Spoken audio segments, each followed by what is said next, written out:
गेले 2 दिवस जरा थोडीशी तब्येत नरम आहे.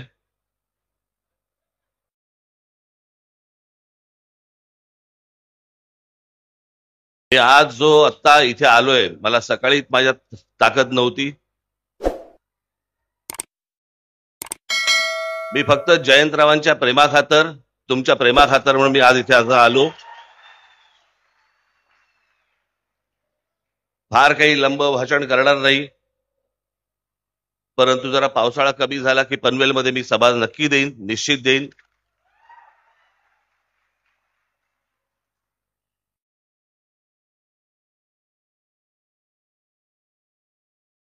कारण काय झालंय ते हल्ली डॉक्टर सांगत नाहीत.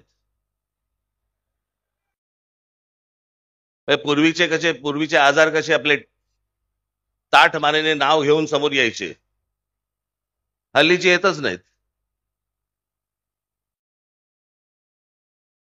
हल्लीचे आजार आणि सध्याचं महाराष्ट्राचं राजकारण फारसं काही वेगळं नाहीये.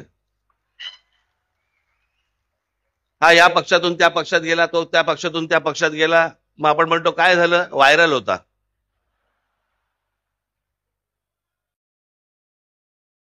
सगळे महाराष्ट्रात व्हायरल खूप फिरतायत.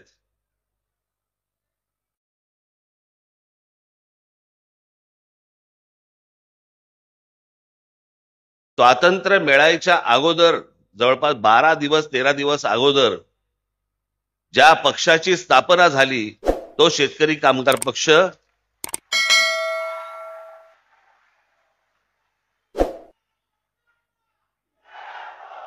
3 ऑगस्ट 1947 ला स्थापना झालेली, 15 ऑगस्ट 1947 ला स्वातंत्र्य मिळालं. महाराष्ट्रामधला स्वातंत्र्यपूर्व काळातला निर्माण झालेला हा एकमेव राजकीय पक्ष.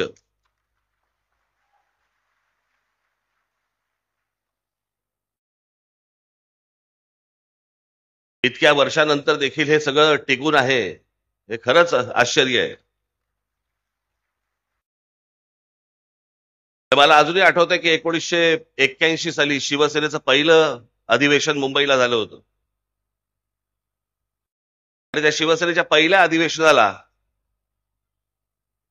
प्रमुख पाहुणे म्हणून श्रीपाद अमृत डांगे आले होते पक्षाचे. खरं तर शिवसेना आणि कम्युनिस्टांमध्ये कधी मधून विस्तवी जात नसे, पण राजकारण आणि राजकारणी हे उदार होते, मोठ्या मनाचे होते. मोठं मन आता संकुचित व्हायला लागले सगळ्यांचं.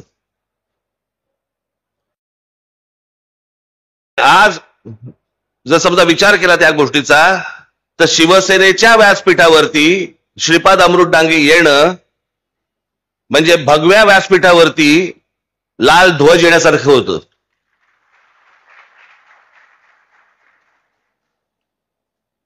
आणि आज लाल ध्वजाच्या व्यासपीठावरती 2 भगवे ध्वज हे त्या व्यासपीठावरती आलेले आहेत.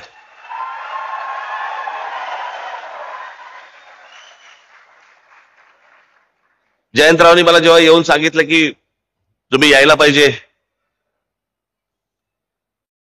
ते बाकी काय नाही, फक्त मराठीवर बोला. त्याच्यामुळे आता बाकी मला खरं तर शेका पक्षावरती खूप बोलायचं होतं, पण जयंतराव बोले नका बोलू, म्हणून त्याच्या मला काय बोलता नाही येणार होता. इथे मगाशी कोणीतरी उल्लेख केला की मी शेतकरी कामगार पक्षाच्या व्यासपीठावरती मी पहिल्यांदा येतोय. नाही, दुसऱ्यांदा येतोय.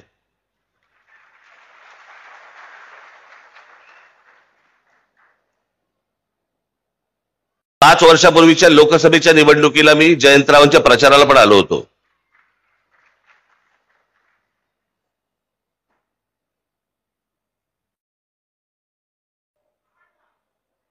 राजकीय पक्ष असतात, निवडणुका होतात, निवडणुका लढवल्या जातात, सगळ्या गोष्टी असतात. पण आजचा प्रमुख जो महाराष्ट्रामधला मुद्दा आणि खास करून तो रायगड जिल्ह्याचा जो मुद्दा आहे, तो मला असं वाटतं तुम्ही सर्वांनी समजून घेणं गरजेचं आहे, पक्षाचा विचार न करता.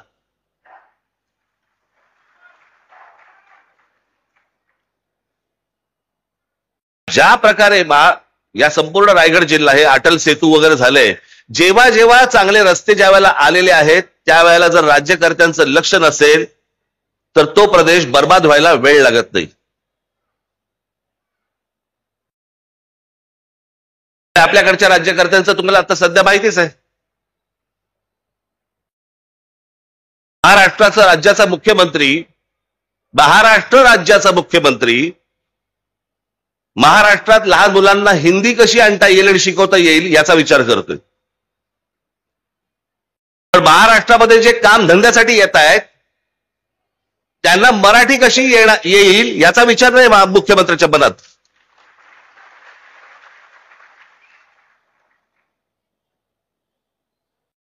महाराष्ट्रामधला मराठी माणूस, महाराष्ट्रामधला भूमिपुत्र याचा विचारच नाही.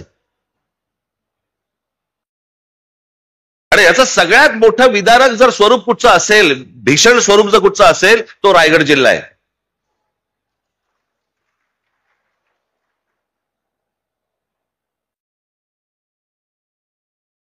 आज या रायगड जिल्ह्यामधल्या अनेक शेतकऱ्यांच्या जमिनी चालल्या आहेत. कुठे चालल्या आहेत, काय चालल्या आहेत? जमिनीचे व्यवहार करणारे पण आपलेच कुंपणच शेत खात आहे.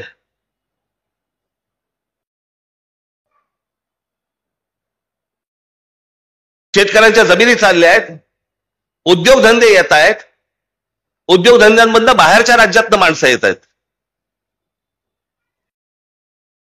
मी आज ज्या व्यासपीठावरती आलेलो आहे त्या पक्षाचं नाव आहे शेतकरी कामगार पक्ष. म्हणजे एका बाजूला शेतकरीही बर्बाद होतोय आणि दुसऱ्या बाजूला उद्योग जे येत आहेत त्याच्यामध्ये मराठी कामगार भरती होत नाहीयेत, बाहेरच्या राज्यातले लोक होत आहेत. शेतकरी कामगार पक्ष मग काय उपयोग? या रायगड जिल्ह्याची जबाबदारी जयंतराव तुम्ही हातामध्ये घेतली पाहिजेत आणि जो शेतकरी आहे तो बर्बाद होणार नाही. या रायगड जिल्ह्यामधली मराठी तरुण तरुणी या उद्योगधंद्यामध्ये कामाला लागली पाहिजेत. याच्यासाठी मला असं वाटतं सर्व पक्षांनी काम करणं गरजेचं आहे. बाकीची राज्य बघा तुम्ही. मी या हिंदीच्या प्रश्नावरती पण बोललो होतो. मी तेव्हा माझ्याकडे आले होते ना जेव्हा ते शिक्षण मंत्री भुसे, त्यालाही मी म्हटलं होतं. मी म्हटलं गुजरातमध्ये आहे का हो? या देशाचे पंतप्रधान आणि या देशाचे गृहमंत्री हे दोघेही गुजरातचे आहेत. अमित शहा एका त्यांच्या इंटरव्ह्यू मध्ये बोलले होते, त्यांना प्रश्न विचारला भाषावादावरती, तर ते बोले पहिल्यांदा तुम्हाला सांगतो म्हणे मी काही स्वतः हिंदी भाषिक नाही, मी गुजराती आहे. देशाचा गृहमंत्री स्वतः ठणकावून सांगतो की नाही मी हिंदी भाषिक नाही, मी गुजराती आहे.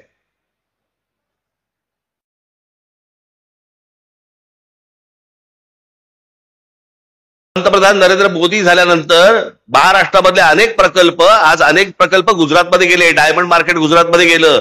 प्रत्येक माणसाला आपल्या राज्याबद्दल प्रेम असतं. आम्ही बोललो की संकुचित कसे होतो?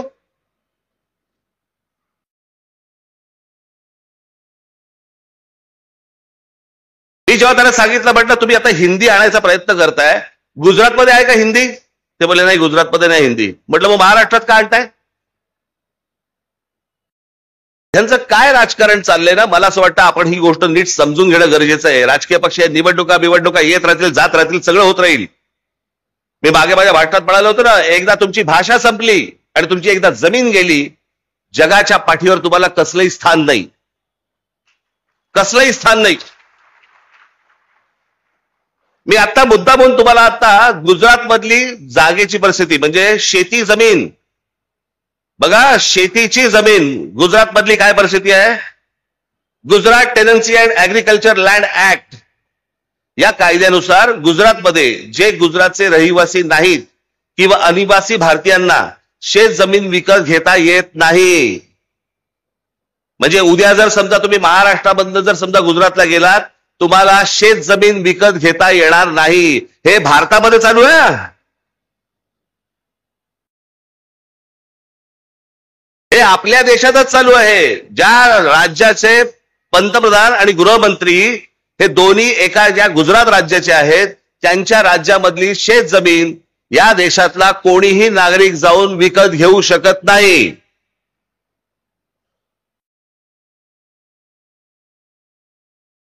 समजा ती विकत घ्यायची असेल तर फेमा नावाचा कायदा आहे, त्याच्या अंतर्गत रिझर्व्ह बँकेकडनं विशेष परवानगी घ्यावी लागते.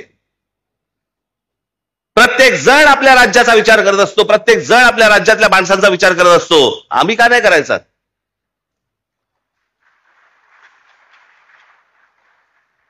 आज आमच्याकडे इथे रायगड जिल्ह्यामध्ये कोण जमिनी घेतंय, कोण येतंय, कोण राहतंय, काय चाललंय माहिती नाही. ठाणे जिल्ह्यामध्ये आमच्या कोण येतंय, कोण राहतंय, कोण जमिनी विकत घेते माहिती नाही. जवळपास उत्तरेमधले अनेक असे धनदांडगे आहेत की ज्यांनी आज महाराष्ट्रामध्ये, कोकणामध्ये, खास करून रायगडमध्ये, रत्नागिरीमध्ये, सिंधुदुर्गामध्ये जमिनीच्या जमिनी घेऊन ठेवलेल्या आहेत. आमचेच लोक विकतायत. आमच्या लोकांना एवढंही कळत नाहीये की यातनं आम्हीच संपणार आहोत.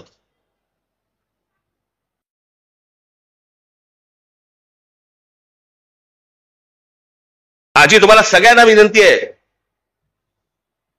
याच्या पुढे उद्योगधंद्यासाठी जर, जमिनीसाठी जर तुमच्याकडे लोक आले, तुमच्या जमिनी नुसत्या विकायच्या नाहीत. त्याला म्हणा आम्ही जेवढे शेतकरी आहोत तुमच्या कंपनीमध्ये आम्ही पार्टनर म्हणून येणार. आमची मुलं तर लागतील तुमच्याकडे कामाला, पण अशा फोकटच्या फाकट आम्ही नुसत्याच जमिनी देणार नाही तुम्हाला. आज या गोष्टी जर नाही वाचवल्या आपण, आपल्या हातात काहीही राहणार नाही. उद्या याच ठिकाणी, याच रायगडमध्ये अमराठी नगरसेवक निवडून येतील, अमराठी आमदार निवडून येतील, अमराठी खासदार निवडून येतील. मी जो त्या दिवशी माझ्या एका सभेमध्ये मी सांगितलं ना की हा धोका सगळा अख्खा ठाणे जिल्ह्याला विळखा पडलेला आहे.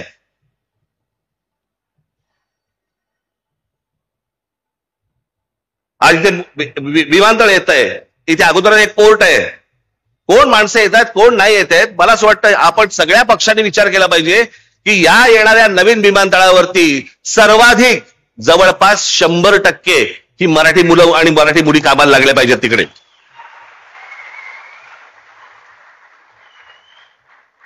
बाहेरून कोणीतरी उद्योगपती येणार, तुमच्याकडच्या जमिनी घेणार, तुमच्याकडचे धंदे घेणार आणि वाटेल तो थैमान घालणार.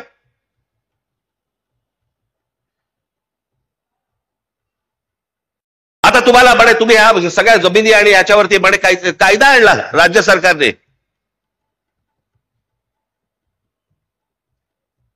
तुम्ही कोण आहात? तर अर्बन नक्षल आहात.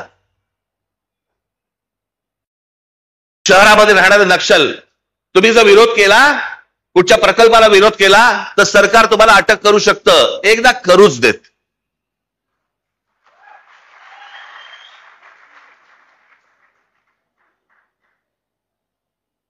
या महाराष्ट्रामध्ये मराठी माणसाच्या थडग्यावरती उद्योग नाही उभे राहणार.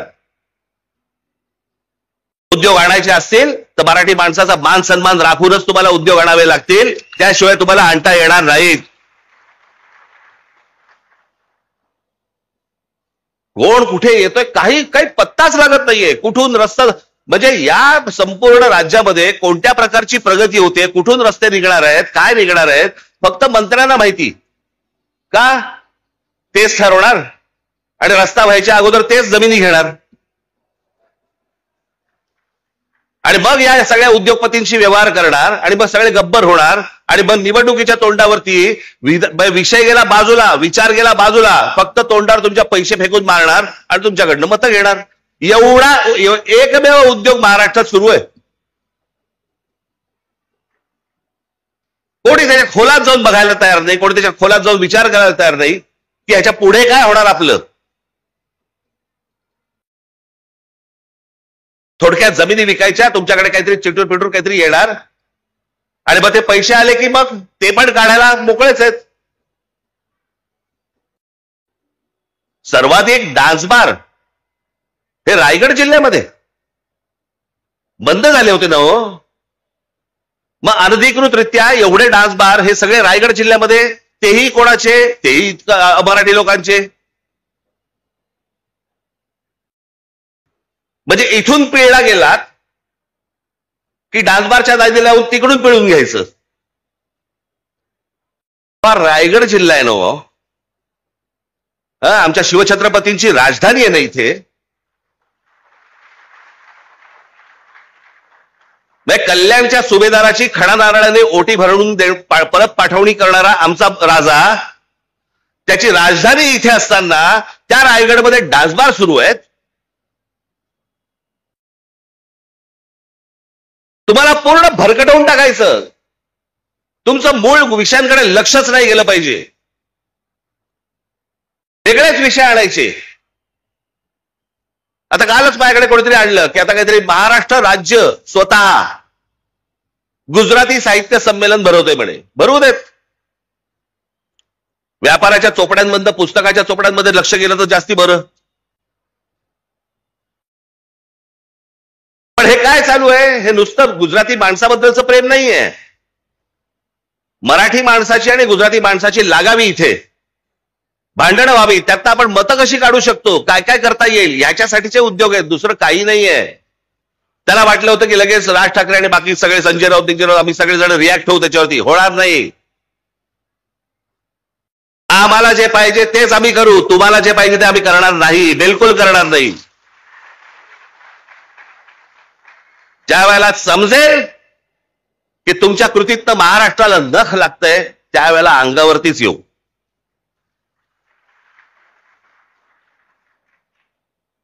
आज जो तुमच्याकडे समोर आलोय तो फक्त एवढ्यासाठीच आलोय, कान बंद ठेवू नका, डोळे बंद ठेवू नका. आपल्या आजूबाजूला काय नक्की चालू आहे याच्यावर तुमचं बारीक लक्ष असलं पाहिजे. खास करून माझ्या तरुणींना आणि तरुणांना मी सांगेन की काय चालू आहे रायगड जिल्ह्यामध्ये याच्यावर लक्ष ठेवा. तुम्ही विकले जातात. तुमच्या पायाखालची जमीन निसटते आहे. उद्या तुमची भाषा पण निघून जाणार इकडनं. आणि मग नंतर कालांतराने, मी नेहमीच सांगत होतो, कालांतराने पश्चातापाचा हात फक्त कपाळावरती मारत बसावा लागेल तुम्हाला. दुसरं तुमच्या हातामध्ये काही राहणार नाही.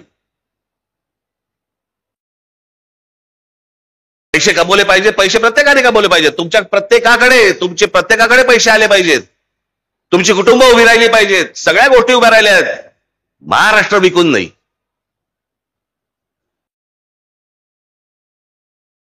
आज बाहेरच्या राज्यांमध्ये आपल्याबद्दलची काय बोलले जातं माहितीये?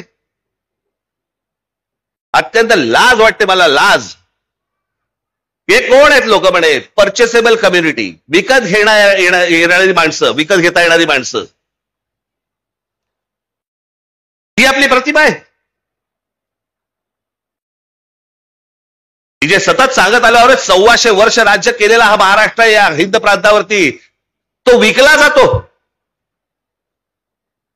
तो बिकाऊ आहे. त्यातली माणसं विकली जातात. आपलं सगळं जमीन बिमीन सगळं भाषा भिषा सगळ्या गोष्टी सोडून द्यायला तयार होतो. असा आपण आपला महाराष्ट्र आहे. कशासाठी पुतळे ठेवायचे शिवाजी महाराजांचे? डेकोरेशन म्हणून. या गोष्टी शिकवल्या या माणसाने आम्हाला. म्हणजे फारसी शब्द या महाराष्ट्रामध्ये असू नये याच्यासाठी स्वतःचा राजशब्द कोश काढणारा हा माणूस, ज्याने तुम्ही मराठीत बोललं पाहिजे म्हणून सांगितलं, त्या महाराष्ट्रामध्ये आम्ही आमची भाषा विसरतोय, आमच्या जमिनी घालवतोय, आमचं सत्व घालवतोय, आमचा स्वाभिमान घालवतोय. एक बाबासाहेब पुरंदरेचं एक फार छान वाक्य होतं, ज्या वेळेला स्वाभिमान शून्य माणसं ज्यावेळेला होतात ना, त्याला उरतात फक्त जिवंत प्रेत. जिवंत प्रेतांसारखे असता कामा नाहीत. हा महाराष्ट्र आहे. देशाला दिशा देणारा महाराष्ट्र आहे. त्याची स्वतःची दशा होता कामा नये. तुम्ही जिवंत असलं पाहिजेत. तुम्ही मोठे झाले पाहिजेत. पण महाराष्ट्र विकून नाही मोठे होता कामा तुम्ही. इतरांच्या आहारी जाऊन नुसत्या फक्त जमिनी देऊन टाकायच्या. दुसरे उद्योग येत आहेत, बाहेरची माणसं येत आहेत.